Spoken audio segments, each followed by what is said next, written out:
आज जानेंगे कि भारतीय जनता पार्टी की स्थापना किस प्रकार से हुई भारत के इतिहास में। हम जानेंगे कि सबसे पहले जाएंगे 21 अक्टूबर 1951 में श्यामा प्रसाद मुखर्जी, जो कि कांग्रेस के अध्यक्ष के रूप में भी कार्य किया उन्होंने, और आरएसएस संघ की सहायता से भारतीय संघ की स्थापना कर दी। और जब भारतीय संघ की स्थापना श्यामा प्रसाद मुखर्जी ने की थी, तब वो कैबिनेट मंत्री के रूप में कार्य करते थे, मगर नेहरू पैक्ट से अंदर ही अंदर दुखी हुए, इसीलिए उन्होंने त्याग पत्र दे दिया और उसके बाद जनसंघ पार्टी की स्थापना कर दी। परंतु जब चुनाव हुआ, नेहरू बनाम जनसंघ पार्टी के बीच में हुआ था, और जनसंघ पार्टी की उतनी समय 1951 से 1952 के बीच में 3 सीटें मिली थी, जिसमें 1953 में श्यामा प्रसाद मुखर्जी की मृत्यु हो गई थी। उसके बाद इसका नेतृत्व करने वाले राष्ट्रीय सेवा संघ के जाने माने चेहरे पंडित दीनदयाल उपाध्याय 1967 ईस्वी में राष्ट्रीय सेवा संघ के नेता, और उसके बाद दीनदयाल उपाध्याय जी ने 1967 ईस्वी के चुनाव में 35 सीट जीते, जो कि बिहार, मध्य प्रदेश और उत्तर प्रदेश में सरकार अपनी बनाई हुई थी। और उसके बाद 1968 में पंडित दीनदयाल उपाध्याय की पत्र दे दिया। उसके बाद अटल बिहारी वाजपेयी को सत्ता दी गई, और जो कि 1975 में इंदिरा गांधी द्वारा चलाया गया था।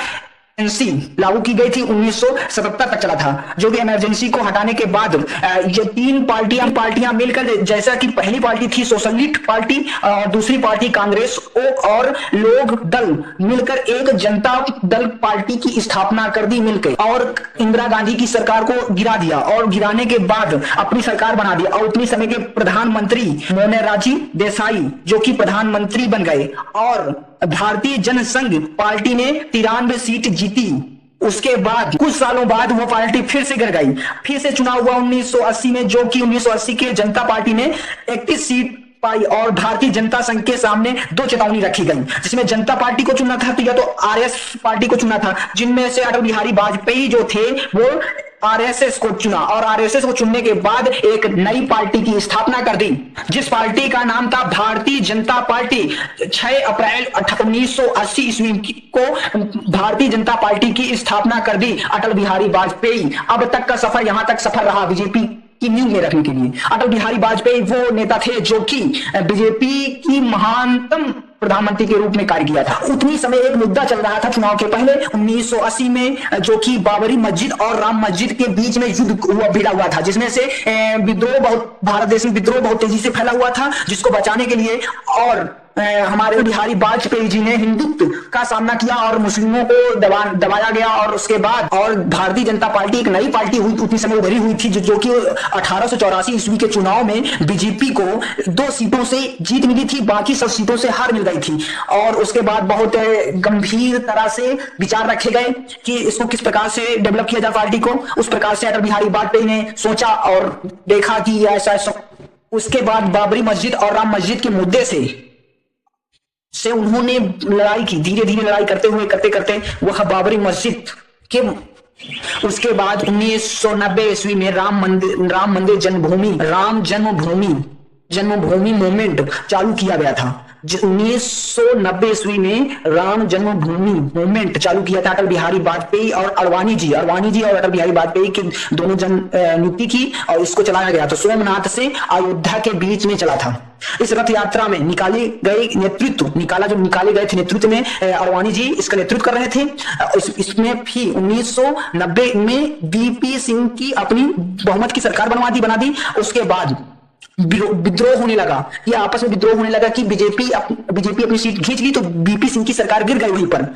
और बीपी सिंह की सरकार गिरने के बाद फिर तुरंत चुनाव हुआ। चुनाव के पश्चात बीजेपी ने 120 सीट से जीत दर्ज करी और सरकार बनाने की जिम्मेदारी बन गई। 120 सीट जीतने के बाद सरकार बनाई, और 6 सितंबर 1952 में बाबरी मस्जिद के 6 सितंबर 1992 ईस्वी में बाबरी मस्जिद और राम मंदिर के मुद्दे में लाखों लोग मारे गए।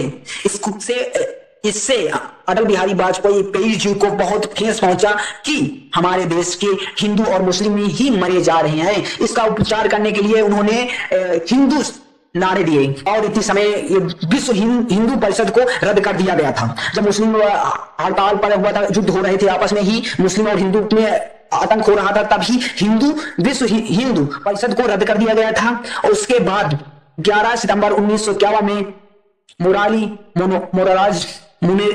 मुरली मनोहर जोशी